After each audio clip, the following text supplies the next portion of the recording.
everyone, and welcome to Book Days. Today's adventure has brought us to the Crocodile Encounter in Angleton, Texas, where we are here learning all about crocodiles from our beloved book, Lyle Lyle Crocodile. It's going to be an epic adventure. Let's take a look. The adventure of the day is inspired by the book Lyle Lyle Crocodile by Bernard Waber. This is a delightful book about a very jolly crocodile named Lyle who lives in the big city with the Prim family. But not everyone likes Lyle living there, especially Mr. Grumps, the neighbor 2 doors down. Join Lyle on his adventure living in the big city and see if he can win over Mr. Grumps.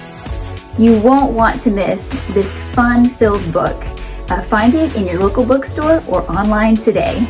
Now it's time to go and learn about some real crocodiles. We are here today at Crocodile Encounter, and I'm here with owner Chris Dieter. Thank you so much for having us today. Yeah, we're glad to have you all out here today. I am so excited to learn all about crocodiles. Now, for our viewers, can you describe the difference between a crocodile and an alligator? Sure. The alligator is the North American crocodilian, so to speak. They're more cold tolerant. They tend to be an animal you're going to find in more temperate climates, whereas crocodiles are more tropical in what they're doing. And so the crocodile will not come into the United States except right on the tip of Florida. But like here we're at in Texas, we have a lot of alligators, and but we mostly keep a lot of crocodiles here at our facility. We do a lot of endangered species work. So. Oh, that's very interesting. And are crocodiles bigger than alligators? Yeah, it depends on which species you're talking about, but the biggest crocodilia in the world are all crocodiles. Alligator, the state record is about 14 feet 4 inches here, whereas like the Nile crocodiles you see behind us, they can reach 20 feet. Saltwater crocodiles can go to 20 feet. There's multiple crocodilian species that can get really, really high up there in length. So the alligator is a very thick, bulky crocodilian, but it's not the longest crocodilian. Oh, very interesting. My bet would have been that alligators are bigger than crocodiles. Yeah, a lot of people think that way, but they're not. Crocodiles are quite a bit larger. Now, what do these crocodiles eat? We feed them here a staple diet of a pelleted diet.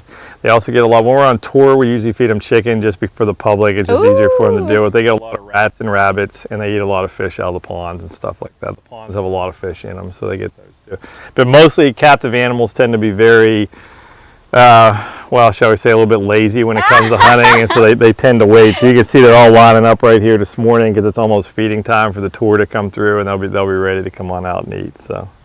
Now, do they eat 3 solid, like, square meals a day, or do they just eat a few times? No, actually, they only eat a few times a year in the wild. Wow. So, like, and as they become larger, they eat less and less. So, this size of animal right now we're looking at, these are all between 6 and 10 feet. And these animals we eat pretty much every day right now, but when the temperatures start to drop, they'll actually go to where they won't eat at all for several months. It'll be, you know, basically December, January, February, they're eating very sparingly. Oh, that's very interesting. Yeah, they're cold-blooded animals, so like we have to eat a lot because we're making a lot of heat. We burn our calories in heat. They don't do that. They get their energy from the sun, so since they don't have any energy requirement for heat, they can eat really sparingly. So. Very interesting. Some of these look almost like statues. Yeah, if I didn't know better. Yeah, they can be very still. And again, that's another reason why they don't need to eat as much, because they are, they're just very masters of energy conservation. So. Now, this is known as the Crocodile Capital of Texas. Can you comment on that a little bit? Well, we're actually the largest crocodile in the United States, and that's just something we put out there. But we have more crocodiles than anybody in the country. Wow. There's hundreds of them that live here. Of the 20 different species, and we have a lot of programs that we do that are called SSP programs, which are species survival programs. That's for the Philippine crocs. We have the Orinoco crocs. We have the Chinese alligators, which were the only, well, I won't say the only, when we first bred them 4 years ago. It's the first time in 20 years they've been bred, but now we've done it 4 straight years. We have those, the Cuban crocodiles. There's just a lot of animals here. There's not a lot left in the wild, and so when you come here, you're seeing some really, really rare animals. So. Oh, that's very cool. So how many different kinds of crocodiles do you have here? It varies at any time because sometimes we move them in around with other facilities, but it's usually between 15 and 20, somewhere in there. Wow, I did not know there were that many different species. Yeah, there's actually 25 official right now, and they're probably going to make that a little bit higher here in the near future because they do DNA work on them and they keep finding different branches of it. Essentially, for what they used to think was all the same animal, they now realize it's 2 or 3 different species. So it's kind of interesting. Yeah. Wow. Chris, how did you get into the crocodile business? That's a great question. I get it a lot. I don't know. Just as a kid, I was in Pittsburgh, Pennsylvania. I grew up in like Godzilla, and so as you get older, I don't know, some guys get bigger, fancier cars, and in this case, I just got bigger reptiles. Bigger crocodiles. Bigger crocodiles. And I was a teacher at high school here in Angleton for a long time, and for 19 years, and then this kind of just became a thing on its own, and so it just kind of became so here we are. So it's kind of got its own life to it, really. So this is a park and a facility that was never meant to be what it actually is. So it's kind of interesting in that regard. But. And in regards to the book Lyle Lyle Crocodile that lives in the city, that would not be possible, would it? No, not really good for the crocodile, but there are people that have tried to bring crocodiles that live in cities and people's bathtubs and all kind of different things. So it makes for an interesting story, but it's really not good for the animal, So. And these creatures, they can't walk like Lyle did in the book, just like hind up on their back legs, can they? On 4 legs, yeah. Now it's time for a tour of the Crocodile Encounter. All right, guys, the next crocodiles are the Orinoco Crocodiles, again from Venezuela and Colombia. Now, these again are Orinoco Crocodiles from Venezuela and Colombia. Notice how different they look than the Cuban crocodiles. They have a lot longer, elongated snout than the Cuban crocodiles. Their body type is a lot different. Every crocodile you can tell apart from each other. Every species looks different. Of course, a crocodile from Africa doesn't look like a crocodile from Cuba. Cuban crocodiles, again, don't look like the saltwater crocodiles. These guys have a very unique look to them. They have very tan skin. They have a very, again, elongated snout. And they have very soft skin too. Their leather is very soft, which is not too good for the crocodile because that is one of the reasons why they're critically endangered, is because they were used for hide products.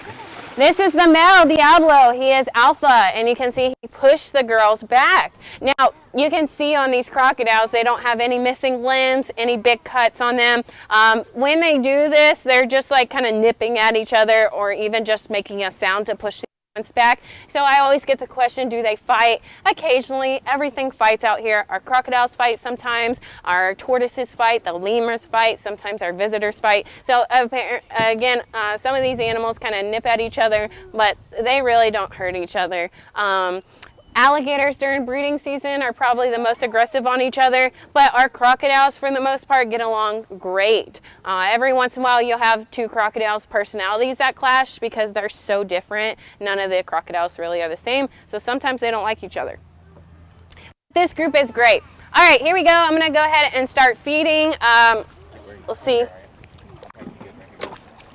who comes up first. We might have Rosalita or Diablo grab it. Here comes Rosalita. Oh, and a miss. Rosalita. Fine. All right. I guess Diablo's getting the first piece. Come on, Diablo. Over.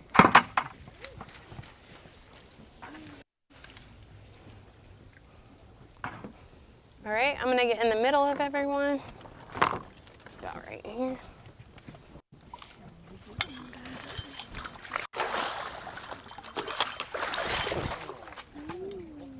Oh, did y'all hear that little bit of a burp growl?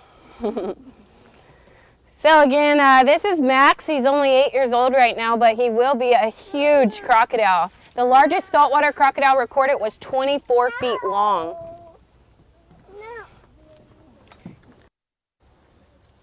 We have the 2 females on the other side of the deck we're going to see.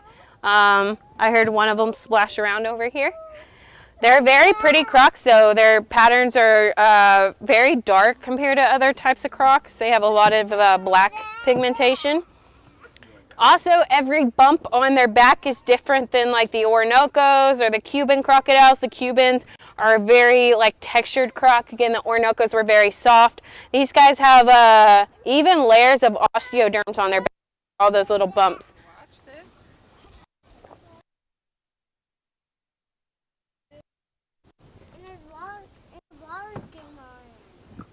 All right, so this is our biggest crocodile here. This is Alvaro. He is about 13 feet long and close to 800 pounds. So not too small of a crocodile. We do have a female in here. She's hanging out back here. She might come up, she might not. But Alvaro is definitely waiting to eat, so I'm going to go ahead and feed him. I'm going to get right between you guys. I'm going to back him up a little bit and pull him up.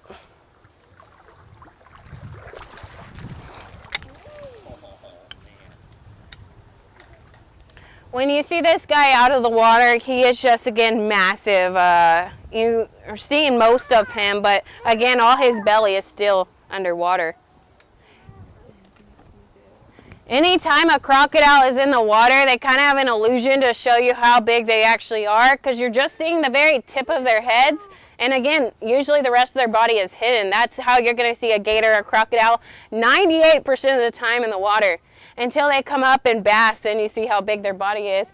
So it's really hard to tell how big they are from, again, just looking at their heads in the water. But he is huge. Again, his belly is massive. You're so cute. Very beautiful crocs. Love, love, love these guys. Again, these are the Orinocos from Venezuela and Colombia. Very elongated snouts. Again, soft skin. I love the spikes on their tail. They're very, very cool crocodiles. Let's see if he'll come out of the water a little bit right here.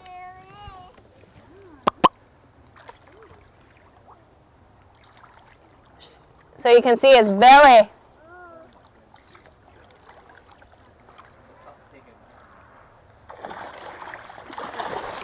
Oh, you missed. Here, bud.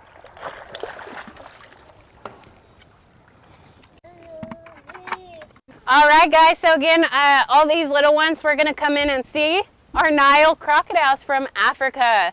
You guys are going to see some more Nile crocodiles today as well. These are all 5, 6, and 8-year-olds. I like to call this pond my kindergarten through 3rd grade pond.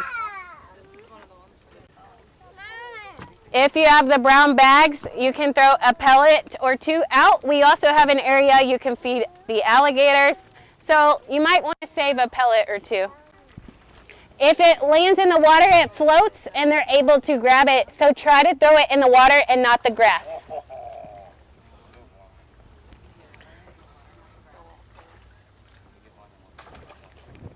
These younger crocs are a lot more energetic. They heat up. So these guys actually eat more than the big guys because they're able to digest so quick and just keep going.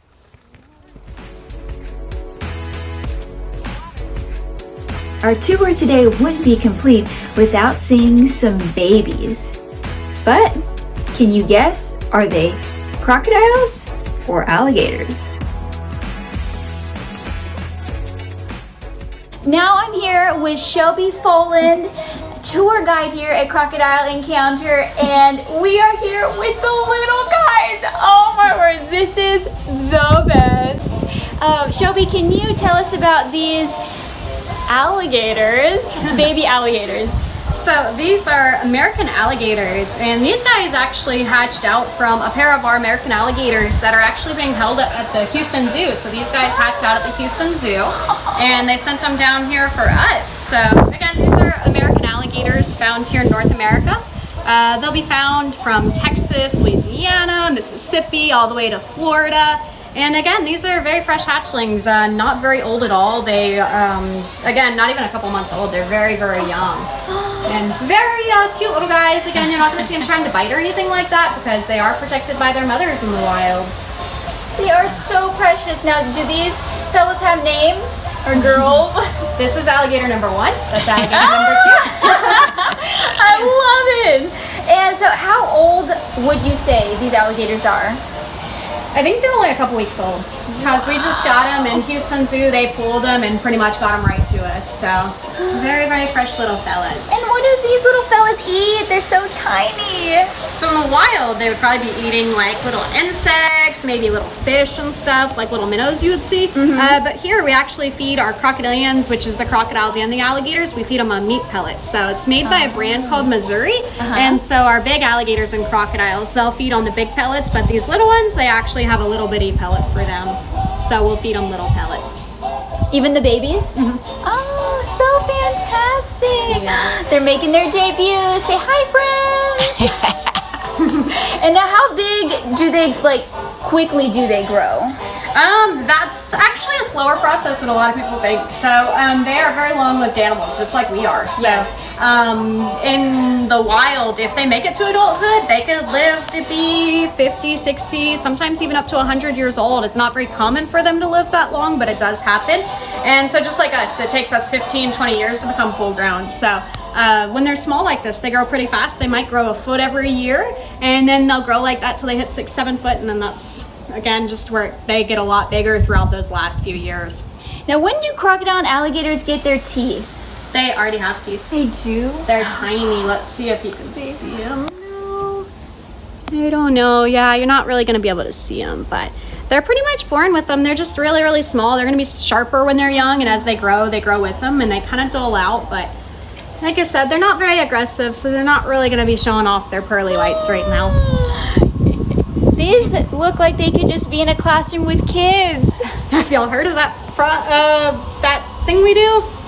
No. We actually do an event called Crocs in the Classroom. So it started off when we were reproducing like Nile crocodiles pretty much yearly, and we would start off with little hatchling Nile crocodiles, and we would send them off to classrooms, and teachers would actually feed them like the pelleted diet, and they would keep them throughout the year and teach the kids about them. Wow, so cool. And so this batch of alligators will actually end up in classrooms. We've actually already sent out a couple. We started with 12, and I think we're down to 5 or 6. The rest are already in classrooms. Look at those webbed feet for the water. Oh, and they already have the Oh, there's lid. his mouth. His mouth's open, so watch your fingers. Do you see the teeth? Oh, they're tiny, tiny. Smile, Listen, you're like on the camera. See, you need a still picture. That's hilarious. And look at their tiny claws. Aww. And their webbed feet. Yeah, it's kind of cute too. As you can see, that they have 5 toes on their front feet. Those aren't webbed. They use those for like digging their tunnels and burrows. And then the back feet are going to have 4 webbed toes, and the back feet are what they use to actually steer while they're in the water. So say this guy is paddling through the water, he's going to use his tail. If he wants to make a right turn, he'll kick out that right foot that catches water and turns him that direction. So although the feet are webbed, a lot of people think it's like primarily to paddle them when they're swimming, but it's more of just to kind of balance their weight, and it helps them again steer and turn whenever they need to. So cute little fact there. Oh, well, this is so fantastic. Thank you for letting us see the baby alligators. This is so fantastic. Well, one thing's for sure, both crocodiles and alligators have a hearty appetite. And as we conclude today's adventure, let's take a look at the alligator feeding time.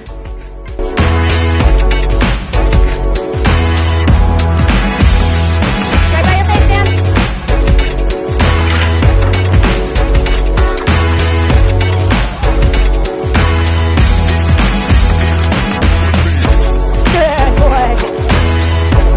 Thanks so much for watching this Book Day episode here in Angleton, Texas at the Crocodile Encounter. I hope you've enjoyed all the crocodiles and alligators here in South Texas. And be sure to subscribe so you don't miss any of our upcoming adventures. We'll see you soon.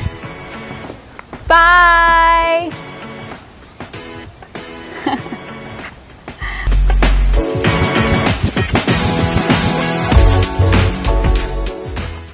Want more book days? Well, the adventure has only begun. Check out these episodes and be sure to subscribe so you don't miss any of our upcoming adventures.